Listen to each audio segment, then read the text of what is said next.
Chen clutched the medical bill with trembling hands. $180,000 for her 16-year-old sister's life-saving heart surgery.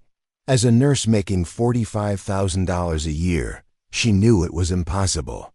But when tech billionaire Richard Blackstone offered marriage and a solution to all her problems, Emma thought her prayers had been answered. 10 days later, she discovered the horrifying truth about what he really wanted from her. Chen had always been the responsible one. At 22, she had the weight of the world on her shoulders, working grueling double shifts at St. Mary's Hospital in Portland, Oregon, while caring for her younger sister Lily at home. The apartment they shared was small and cramped, but it was theirs, a sanctuary. Emma had fought to maintain ever since their parents died in a devastating car accident 3 years earlier. Before we jump back in, tell us where you're tuning in from, and if this story touches you, make sure you're subscribed, because tomorrow, I've saved something extra special for you. The accident had changed everything.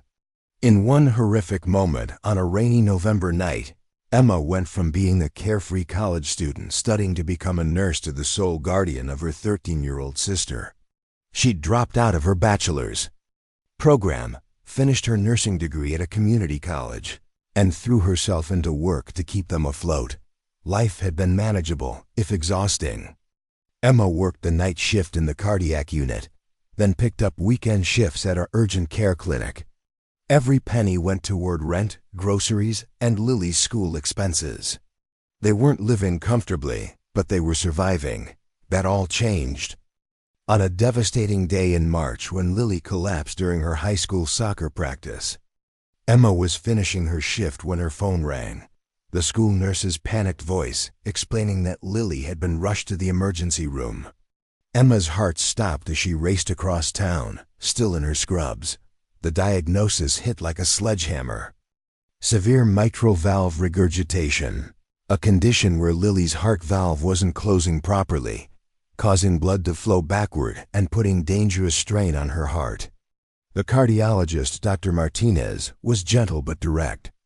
Without surgical intervention, Lily's condition will continue to deteriorate rapidly, he explained, sliding the treatment estimate across his desk with a sympathetic expression.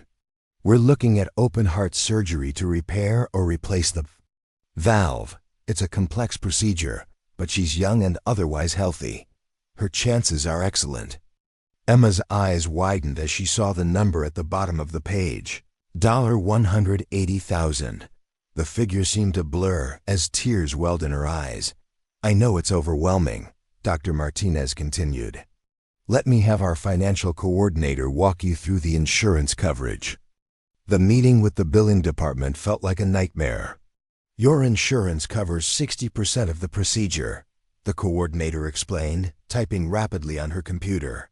But you're still looking at $72,000 out of pocket, plus post-operative care, medications, and physical therapy costs. We estimate total out-of-pocket expenses could reach $85,000. That night, Emma sat in her car in the hospital parking lot, staring at her phone's banking app.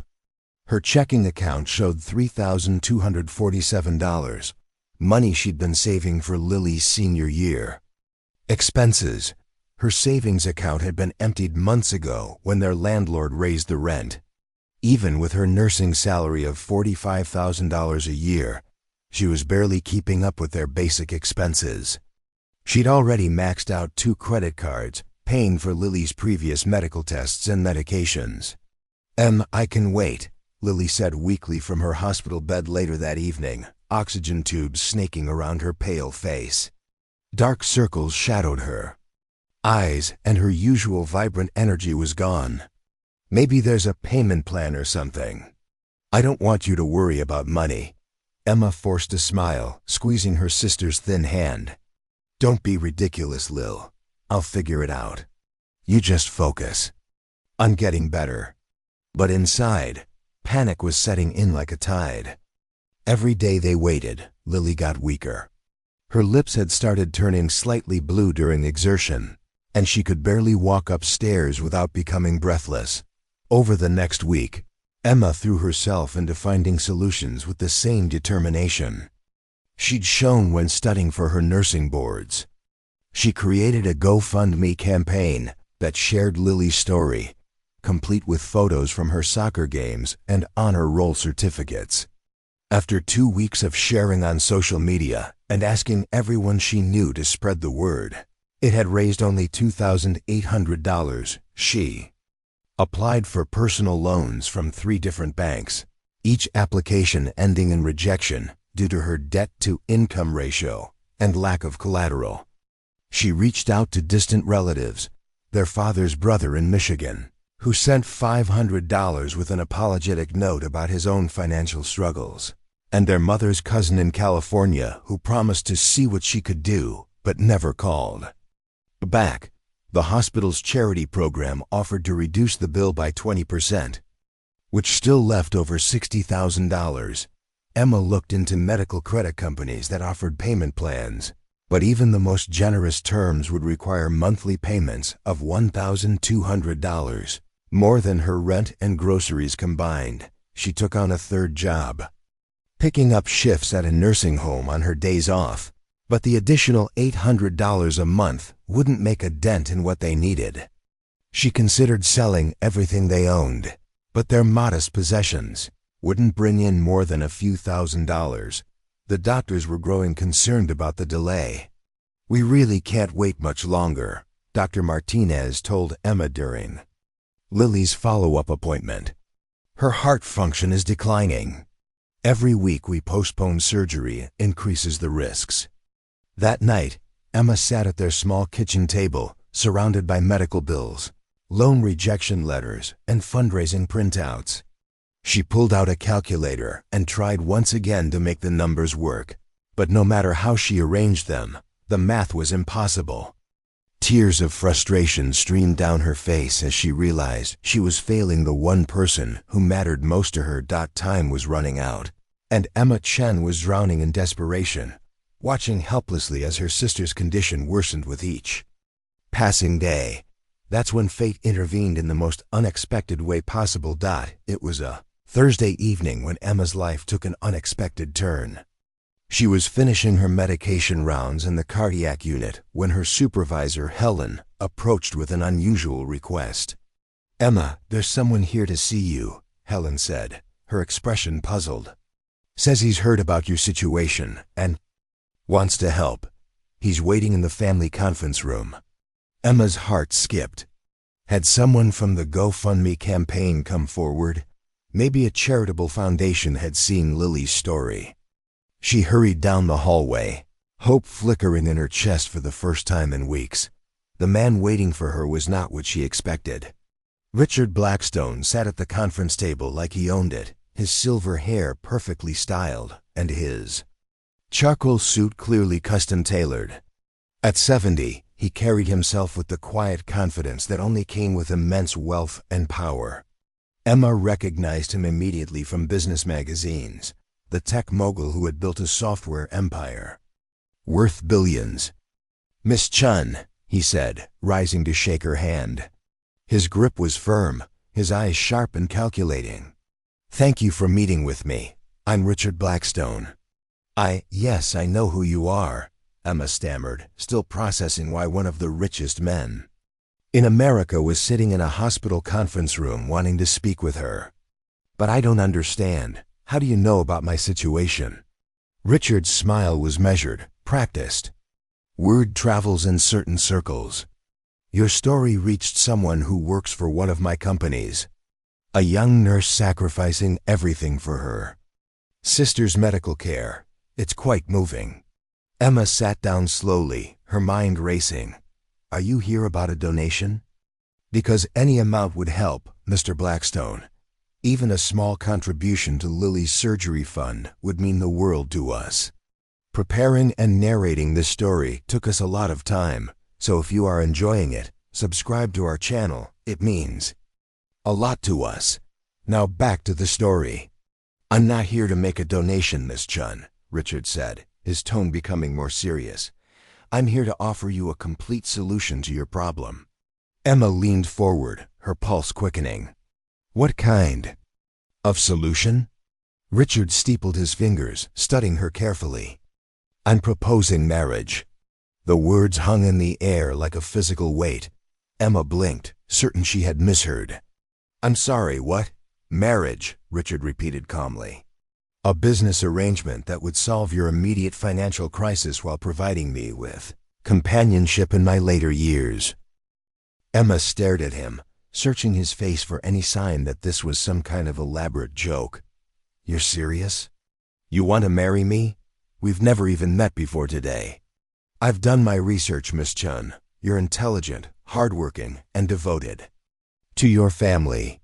You have excellent references from this hospital. Your supervisors speak very highly of your character and work ethic.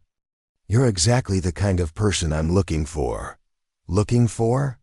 Emma's voice rose slightly. Mr. Blackstone, this is insane. People don't just marry strangers because of medical bills. Richard's expression remained unchanged. Let me explain the terms. Upon marriage, I'll immediately transfer $200,000 to cover your sister's surgery and all related medical expenses. You'll move to my estate in Marin County, where you'll have your own wing of the house and complete financial security. Your sister can join us once she's recovered, and I'll fund her college education at any university she chooses. Emma felt dizzy. The numbers he was casually mentioning represented more money than she'd see in 5 years of nursing. And what would you expect from me in return?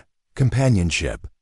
Someone to attend social events with me, to travel occasionally, to provide intelligent conversation. I'm not looking for romantic entanglement, if that's your concern. This would be a partnership of mutual benefit. Emma's mind was spinning. Why me? You could marry anyone. There are plenty of women who would marry me for my money? Richard interrupted with a slight smile. Miss Chen, you're here because you genuinely need help, not because you're seeking wealth. That makes you trustworthy. Besides, your medical background could be useful as I age. The implication made Emma uncomfortable, but she pushed the feeling aside. I need time to think about this. Of course, Richard said, reaching into his jacket and pulling out an elegant business card. But I should mention that time is a factor. I'm leaving for an extended business trip to Asia next week. If you're interested, we'd need to proceed. Quickly, Emma took the card with trembling fingers. The paper was thick, expensive, with only his name and a phone number embossed in gold. Mr. Blackstone, this is all very overwhelming. I don't even know you. Richard stood, adjusting his suit jacket. What you need to know is that I have the means to save your sister's life, and I'm offering to do so. The choice is yours, Miss Chen. After he left, Emma sat alone in the conference room, staring at the business card. Her phone buzzed with a text from Lily. How are you holding up? Dr. Martinez wants to schedule the surgery for next week, but I told him we're still working on the payment plan. Emma's chest tightened. Next week. If they couldn't pay, would the hospital refuse to operate? How much longer could Lily wait? That night, Emma paced their small apartment, the business card burning a hole in her pocket. She called her best friend Jessica, a fellow nurse who had been her rock through their parents' death. Emma, this sounds like something out of a movie. Jessica said, her voice filled with concern. You can't seriously be considering marrying a complete stranger. He's not just any stranger, Jess. He's Richard Blackstone. He could solve everything. Lily's surgery, her college, our entire future. But at what cost? Emma, there has to be another way. What way? Emma's voice cracked. I've tried everything. The doctors say Lily can't wait much longer. What if this is the only option I have? Jessica was quiet for a long moment. Just be careful, Em. If something seems too good to be true, it usually is. After hanging up, Emma found Lily asleep on the couch, her breathing shallow and labored. Dark circles shadowed her sister's eyes, and her skin had a grayish pallor that hadn't been there a month ago. Emma gently brushed Lily's hair from her forehead, tears streaming down her face. "I won't let you die," she whispered. "Whatever it takes." The next morning, Emma stared at Richard Blackstone's business card for a long time before finally dialing the number. "Mr. Blackstone? It's Emma Chen. I'd like to discuss your proposal." The wedding took place 5 days later in a sterile courthouse. Ceremony that felt more like a business transaction than a celebration of love. Emma wore a simple navy dress she'd borrowed from Jessica, while Richard appeared in another impeccable suit, treating the occasion with the same detached professionalism he might bring to signing a merger agreement.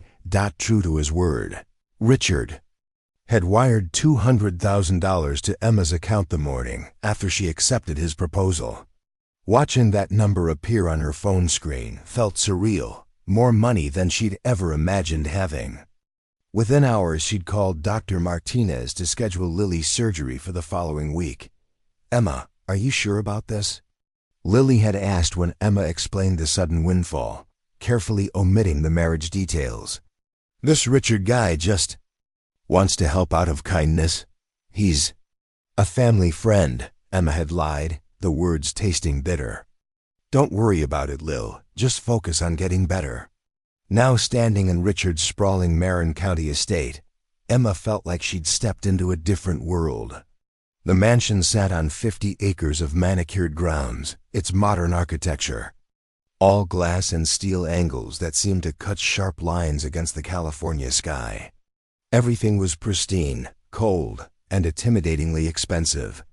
"Your quarters are in the East Wing," Richard explained as they walked through the marble-floored foyer.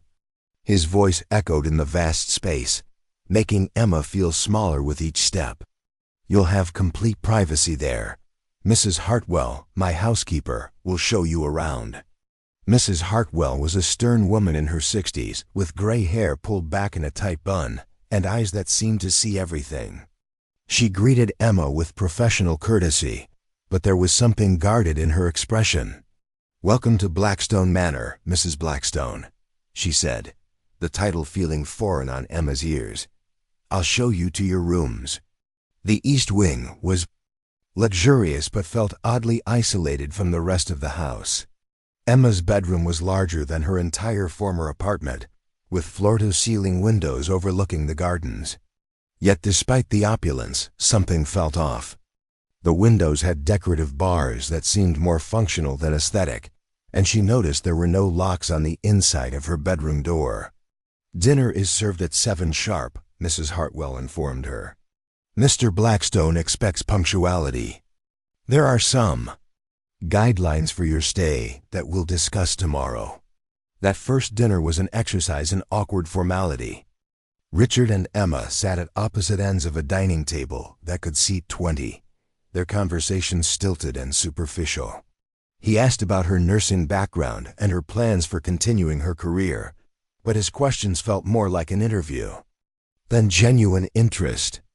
"I assume you'll want to take some time off to adjust," Richard said, cutting his steak with surgical precision. "Though eventually, I may have need of your medical expertise." "What do you mean?" Emma asked. Richard's smile was thin. "Nothing immediate.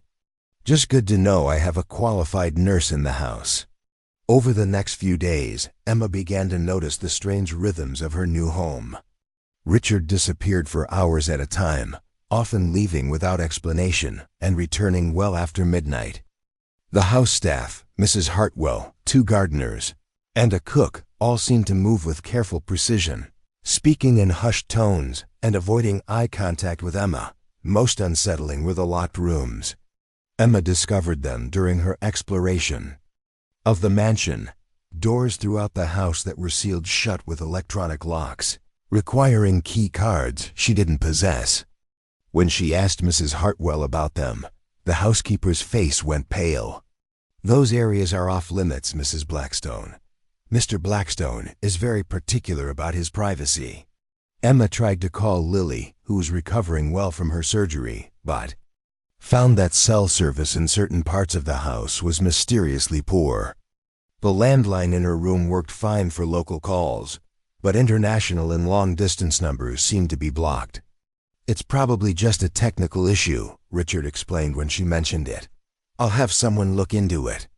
But the issue was never fixed. On her fourth night, Emma was awakened by strange sounds from somewhere in the house, muffled voices and what sounded like machinery running. She crept to her door and listened, but the sounds were too distant to identify.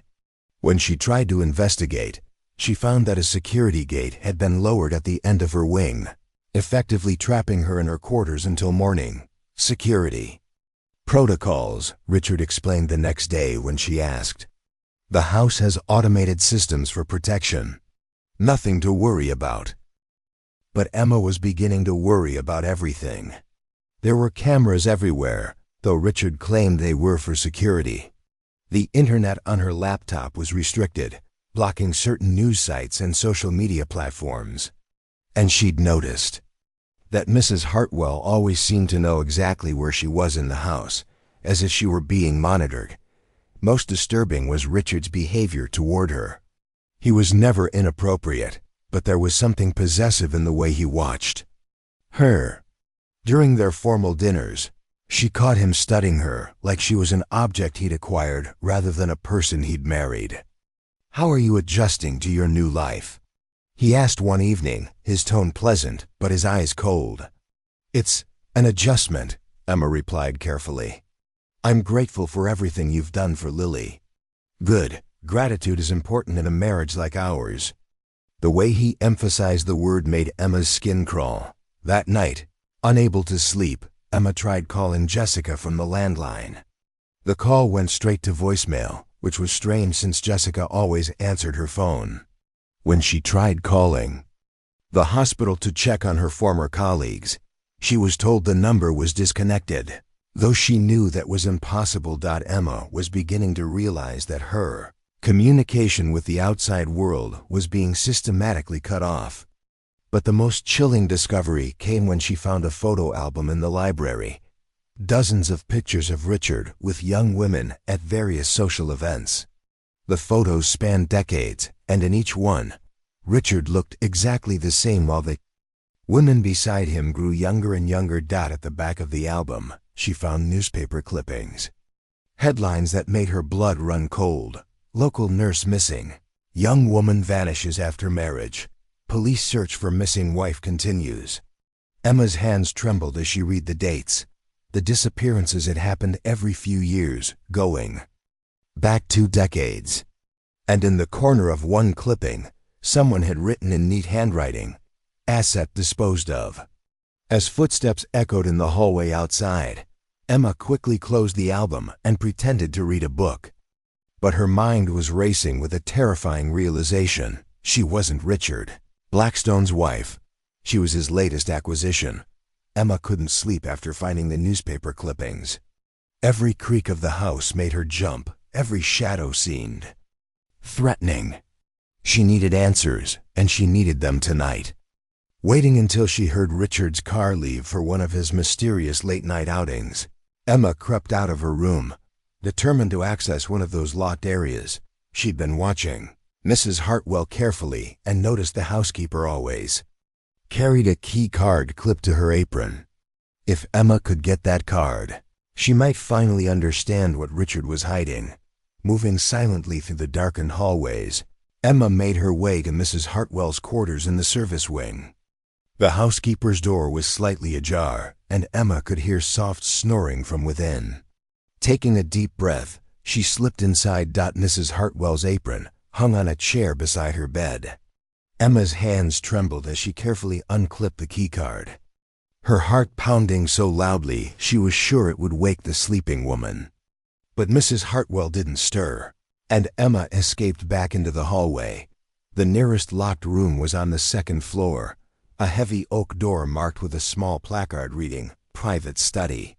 Emma pressed the keycard to the electronic lock and, to her relief, it beeped softly and clicked open. What she found inside made her stomach lurch. The room was set up like a medical facility. A hospital bed dominated the center, surrounded by 4 stands, monitoring equipment, and cabinets filled with pharmaceuticals. But this wasn't a normal sick room. It looked more like an operating theater designed for someone's home. On a desk in the corner sat a stack of medical files. Emma's nursing training kicked in as she opened the first folder, but what she read made her blood run cold. The file detailed a systematic plan for asset management, clinical, detached notes about young women who had lived in this house. Subject 7, Jennifer Walsh, 24, registered nurse. Excellent health upon arrival. Asset utilized for medical care for 18 months before disposal became necessary due to non-compliance. Emma's hands shook as she flipped through more files. Each one documented a young woman's time in the house, their medical information, and, eventually, their disposal. The files included photographs, women who looked scared, exhausted, and increasingly gaunt as their documented time in the house progressed. At the bottom of the stack, she found a file with her own name on it. Subject 12, Emma Chen, 22, registered nurse. Cardiac care specialist. Acquired through financial leverage, sister's medical crisis. Expected utility, 2 to 3 years for medical care and companionship. Subject shows strong emotional attachment to sister, excellent control mechanism. Emma's vision blurred as she read further. The file contained detailed medical records, blood type, vaccination history, even genetic testing results that must have been obtained without her knowledge. There were psychological assessments based on her behavior since arriving at the house.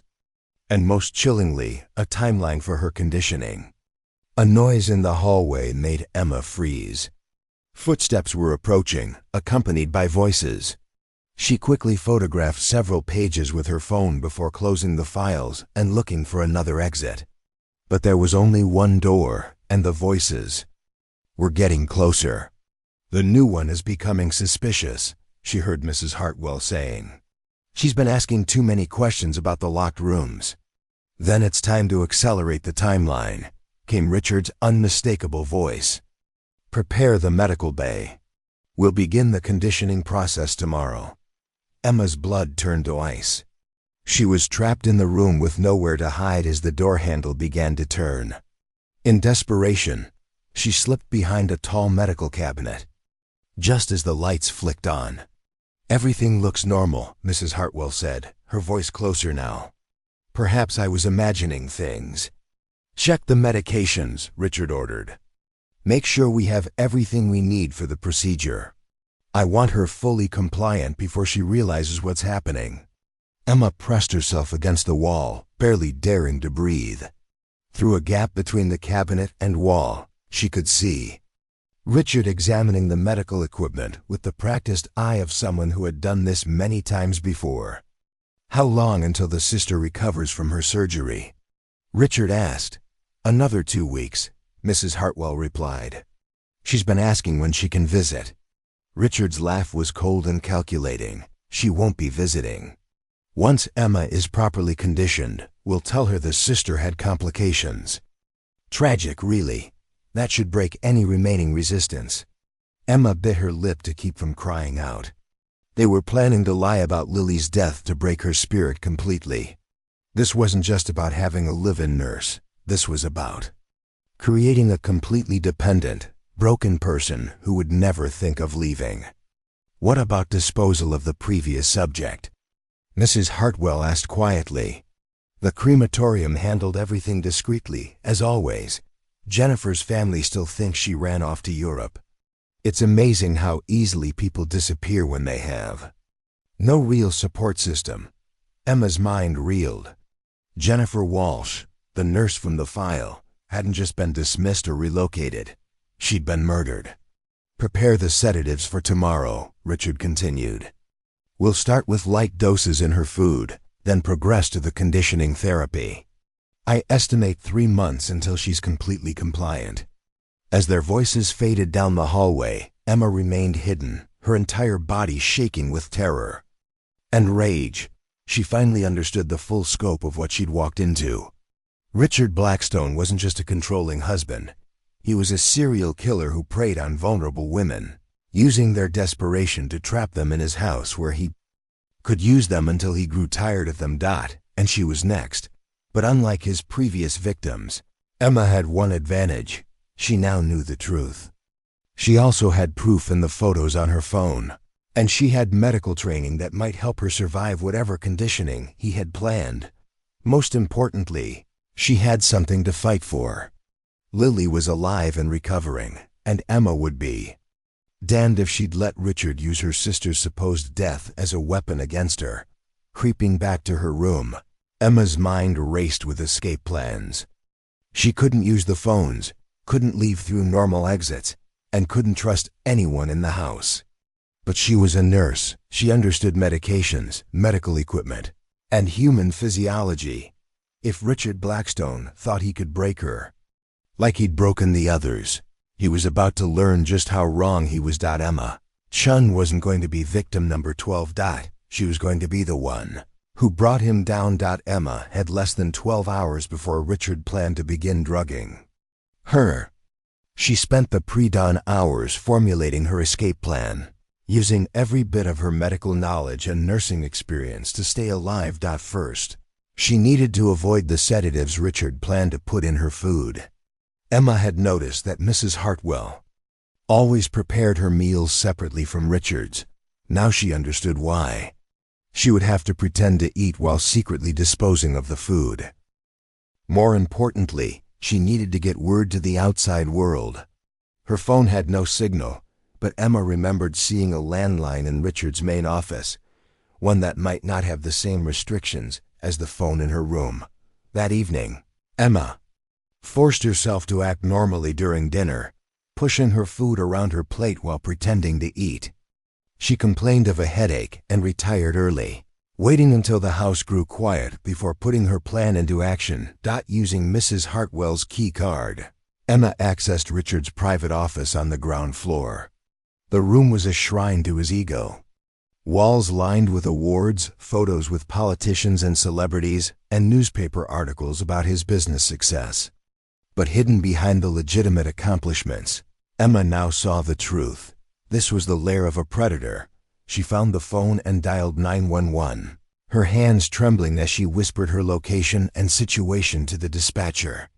"Ma'am, are you in?" "Immediate danger?" the operator asked. "Yes, but please don't send cars with sirens. He'll hear them coming and might try to silence me before you arrive. I have evidence of multiple murders." As Emma hung up, she heard footsteps in the hallway. Heart pounding, she slipped out of the office and made it back to her room just as she heard Richard's voice echoing through the house. "Check on our guest," he told Mrs. Hartwell. "Make sure she's sleeping soundly." Minutes later, Mrs. Hartwell knocked softly on Emma's door. Emma pretended to be asleep, breathing deeply and steadily until she heard the housekeeper retreat. But her relief was short-lived.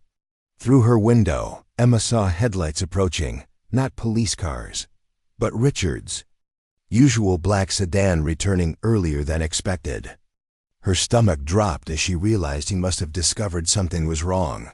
The front door slammed, followed by Richard's angry voice. "She's been in my office. The files have been moved." Emma's blood ran cold.